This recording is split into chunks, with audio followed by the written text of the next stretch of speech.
Sign it, or I call them back and tell them to come inside. My father didn't say happy birthday. He didn't even sit down. He just stood between me and the front door, one hand resting on the deadbolt he'd just turned, the other holding his phone like a weapon. My mother slid the envelope across the dining table toward me.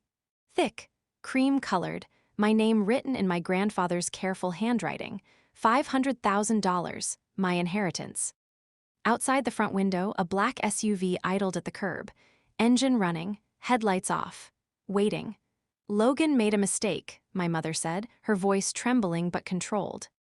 Family fixes mistakes. The envelope stopped inches from my hands, a pen followed it, gold, heavy, intentional. You sign that over to your brother, my father continued, lowering his voice, or I make a call, and you won't like who answers. He turned the phone toward me, a text thread. A contact saved as collections, 3 unread messages, 1 photo, our house, taken from across the street. The lock clicked again as he tested it. For a second, the room felt smaller, thinner. Like the oxygen had been replaced with something sharp. Panic would have been natural, but panic is expensive, and I've spent my entire life learning how not to overpay. Logan owes them $480,000, my mother said, folding her hands like we were discussing a mortgage refinance instead of a threat. Interest compounds daily. They've already extended him more grace than he deserves. Grace, that was the word she chose. He thought he could double it, my father added quickly. Crypto, a private pool, it went bad. That's all, it just went bad. Outside, the SUV's engine hummed steadily, like a metronome counting down something none of them wanted to name. And now, my mother said, nudging the envelope closer to me, you have the means to fix it. Family saves family. There it was, the slogan, the commandment. Logan gambles. Logan crashes cars. Logan signs loans he can't cover, and I write checks. I looked at the envelope again. My grandfather had structured the inheritance carefully, trust disbursement, clean paper trail. No shared beneficiaries, he'd made sure of that, which meant this wasn't about helping Logan, it was about accessing me. You're the only one who can do this, my father pressed. They're not patient people. I let the silence stretch. I watched my mother's fingers tremble slightly against the tablecloth. I noticed my father hadn't actually opened the front curtains all the way, just enough to see the SUV, not enough for anyone outside to see clearly in. Panic is expensive. I don't overspend. I'm an estate litigation attorney. My entire career revolves around one thing, following money when families pretend it isn't about money. And right now, the lie sitting in this room was louder than the engine outside. When my brother was 8, he set the backyard on fire trying to build a homemade rocket. My parents told the neighbors it was curiosity. When I was 8, I forgot one permission slip, and my mother didn't speak to me for 3 days. Logan was potential. I was responsibility. On his 16th birthday, they surprised him with a Mustang. Red, loud, paid in full. On my 16th birthday, they gave me a planner and told me scholarships were character building. When Logan failed out of his first semester of college, they blamed the professors. When I graduated at the top of my class, they told me not to get arrogant. The pattern was so consistent it might as well have been notarized. By the time I was 19, I understood something no one had ever said out loud. I wasn't their child. I was their contingency plan. My college fund disappeared the summer Logan invested in a nightclub with a friend who vanished 3 months later. The explanation I got was simple. Markets fluctuate, as if tuition were a stock option and not a future. Birthdays were always proof of the hierarchy. His were parties, mine were acknowledgments, even tonight. My 29th birthday. No cake, no candles, just a legal document and a demand. I felt something inside me settle into place. Not break, not shatter, just harden. The daughter in me expired that night. The attorney clocked in, and attorneys don't argue with emotion. They build cases. I picked up the envelope but didn't open it. I tapped it lightly against the table instead, like I was considering numbers instead of history. If I endorse this directly to Logan, I said evenly, the bank files a suspicious activity report within minutes. My mother frowned. It's my father's money. It's a $500,000 transfer to an individual with documented debt exposure, I replied. Anything over 10,000 triggers automated review. At 500,000, the account freezes, minimum 72 hours, possibly 7 days. My father's jaw tightened. 7 days? Yes, and during that review, compliance runs background.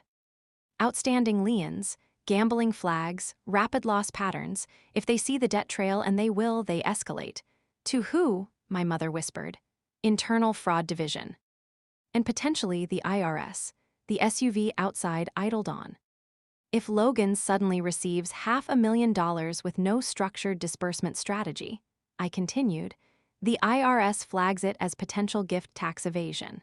40% exposure above the threshold. They can place a hold before he ever touches it. That's ridiculous, my father snapped. It's automatic, I corrected. Algorithms don't care about birthdays. Silence fell heavy across the table. And if those people outside don't get liquid cash immediately, I added calmly, they don't wait for regulatory clearance. They escalate physically. My mother's fingers tightened around the edge of the table. So if I sign this, I said softly, you don't save Logan. You trap him between a frozen account and violent creditors. The engine outside seemed louder now. My father swallowed. Sweat gathered at his temple. Then what do we do? He asked. That was the moment the door shifted. Because when desperate people ask for solutions, they stop questioning the architect. There's one option, I said carefully, as if I were calculating risk instead of manufacturing it. My parents leaned in. You don't move the cash, I continued. You move the asset, my father blinked. What asset? The house. Silence. If creditors run Logan's background, they'll trace you, I said, pointing between them. Parents are fallback guarantors 9 times out of 10. If they see equity here, they assume liquidity. They'll take the $500,000 and then leverage the property for the rest. That's insane, my mother whispered. It's predictable, I corrected. I opened my laptop and turned it toward them. You need asset protection. Tonight, we transfer the deed into a temporary holding company. Short-term corporate shield, clean entity, no personal attachment. When creditors search ownership records tomorrow, they won't see your names. You're saying we give the house away? My father asked. No, you reposition it, I said smoothly. It's called equity insulation. High net worth families do it all the time during litigation exposure. They didn't understand the words. That was the point. We establish an LLC, I continued, typing quickly. Emergency filing. I can fast-track it under a merger code. We execute a quitclaim deed into the holding company. No sale, no visible liquidation. Just a corporate acquisition. And that protects us? My mother asked. It makes you judgment-proof. On paper, you own nothing. Creditors can't lien what isn't legally yours. My father looked toward the window again. How long does this take? I already booked an emergency remote notary slot, I said without hesitation. 17 minutes from now. If we miss it, we lose the filing window until Monday. Monday? My mother echoed, panic rising. And by Monday, I said quietly, those men won't be waiting in a car. The engine outside hummed like agreement. We don't have time to think, I added, closing the laptop halfway. Either we shield the property now, or you gamble that they're patient. Fear replaced hesitation, and fear signs documents faster than greed ever could. My father hesitated, fingers hovering over the trackpad. For a second, instinct flickered across his face. This feels extreme, he muttered. What if this backfires? Before I could answer, my mother stood up so abruptly her chair scraped against the marble. Extreme, she snapped. What's extreme is letting your son get killed because she's being difficult. She turned to me, and whatever softness had been left in her expression evaporated. If you're not going to help willingly, she said quietly, I will call 911. I didn't move. I'll tell them you're unstable, she continued, that you're having a breakdown, that you're a danger to yourself. I'll tell them about the anxiety medication in college, the therapy, the nights you couldn't sleep.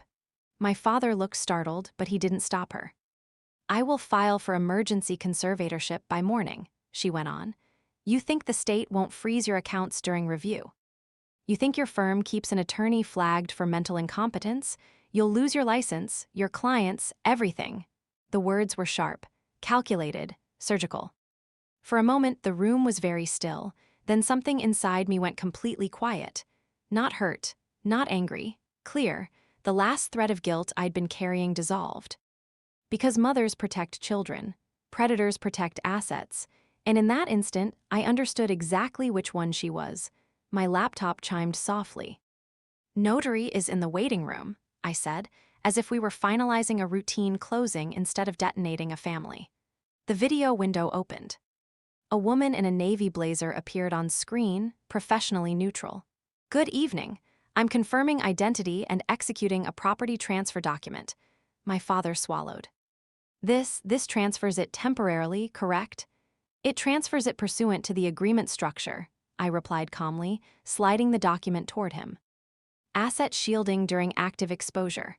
That was technically true. My mother leaned over his shoulder. "And once Logan pays them, the contract resolves according to its terms," I said evenly. They both looked at me. I held their gaze. Contracts don't care about feelings, they follow signatures. The notary asked for identification. Driver's licenses lifted toward the camera. Faces scanned. Confirmation codes entered. My father's hand trembled slightly over the trackpad. "Thomas Carter," the notary prompted, "please apply your digital signature." He hesitated one final time. Outside, the SUV engine revved faintly. He clicked. Signature applied. My mother didn't pause nearly as long. "Diane Carter," the notary said. Click applied. The screen refreshed. A green digital seal stamped across the document. "Transfer recorded," the notary stated. "Effective immediately." And then she disconnected. No music, no sound. Just the faint hum of the engine outside, and the sudden, irreversible weight of silence.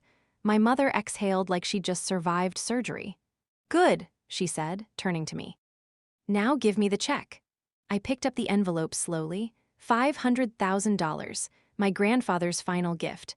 I walked past them toward the small office nook near the hallway.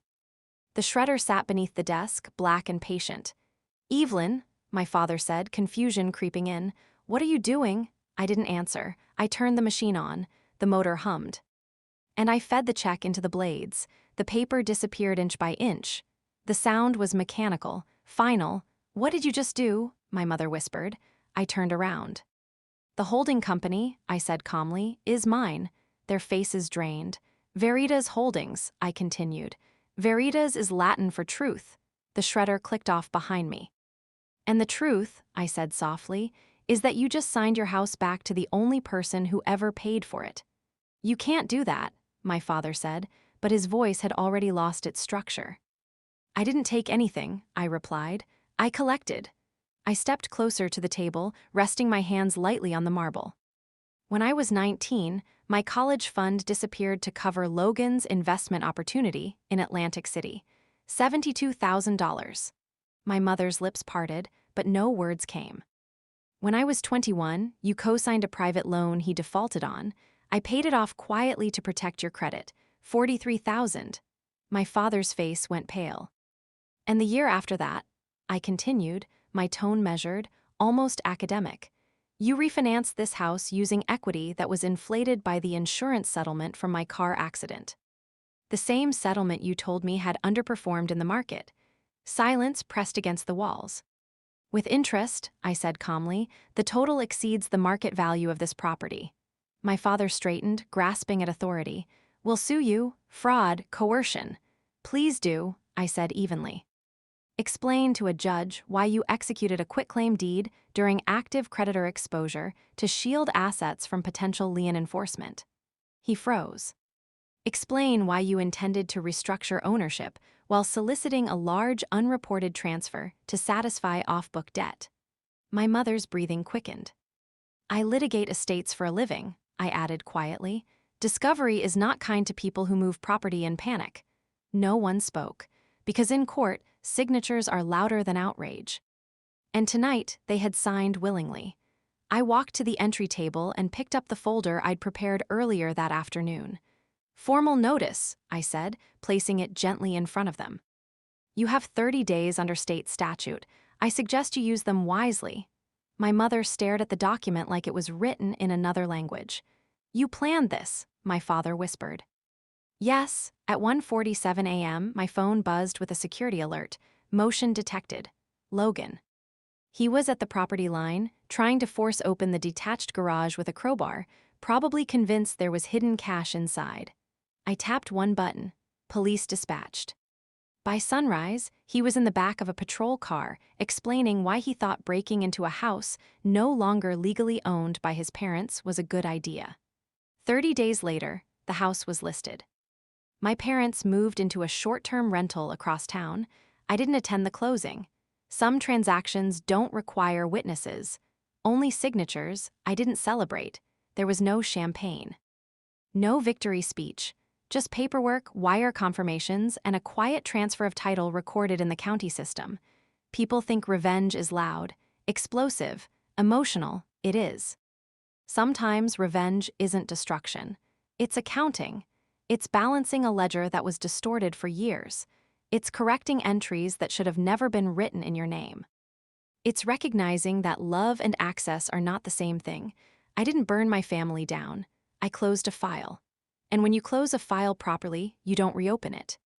If you've ever been treated like an ATM instead of a daughter, like a safety net instead of a person, you're not alone. Sometimes choosing yourself isn't betrayal.